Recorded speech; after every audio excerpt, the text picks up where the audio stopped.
ఉద్యమ సమయంలో ఉద్యమ మాటలు మాట్లాడి ఉద్యమాన్ని బలోపేతం చేయడానికి మాట్లాడొచ్చు 4 మాటలు కేసీఆర్ గారు. కానీ ముఖ్యమంత్రి అయిన క్షణమే సీట్లో కూర్చున్న తర్వాత ఈ ప్రాంత ప్రజలందరినీ సమానంగా చూసిండు. ఎవరైనా ఒక వర్గాన్ని కేసీఆర్ గారు మాట్లాడిండి ఇట్లా అని బాధపడిండొచ్చు.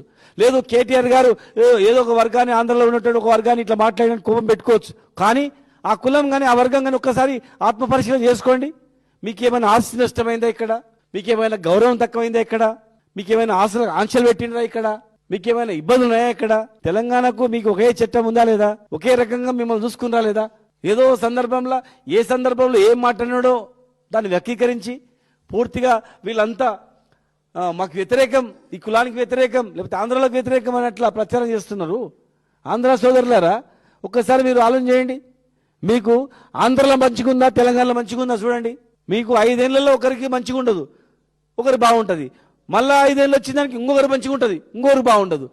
ఒక 5 ఏళ్ళు అందరు ఇక్కడ వస్తారు, మళ్ళీ అటు పోతారు. మళ్ళీ నెక్స్ట్ 5 ఏళ్ళు ఇంకో గవర్నమెంట్ రాగానే వాళ్ళు ఇటు వస్తారు, వాళ్ళు ఇటు పోతారు. కానీ మేము వాళ్ళు వచ్చినా వీళ్ళు వచ్చినా కడుపులో పెట్టుకున్నాం. కానీ మిమ్మల్ని ఏమైనా వ్యత్యాసాలు చూసినామా చెప్పండి?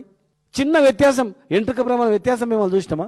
ఏ క్యాస్ట్ అయినా, కమ్మలు కావచ్చు, కాపులు కావచ్చు, రాజులు కావచ్చు, అక్కడ రెడ్డిలు కావచ్చు, ఏ కులం అన కానీ ఎవరైనా చిన్న వ్యత్యాసమైన ఈ ప్రభుత్వం నడిపించిందా చెప్పండి?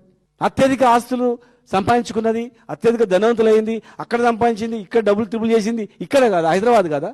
మీకు ఆశ్రయం ఇచ్చింది హైదరాబాద్ కదా? బతకడానికి కానీ, సంపాదించుకోవడానికి కానీ, కూడబెట్టుకోవడానికి కానీ, దాన్ని మనం ఏమైతే వచ్చి ఆరోగ్యం బాగాలేకపోతే చూయించుకోవడానికి కానీ హైదరాబాద్ మీకు అన్ని ఏర్పాటు చేయలేదు ఈ ప్రభుత్వం.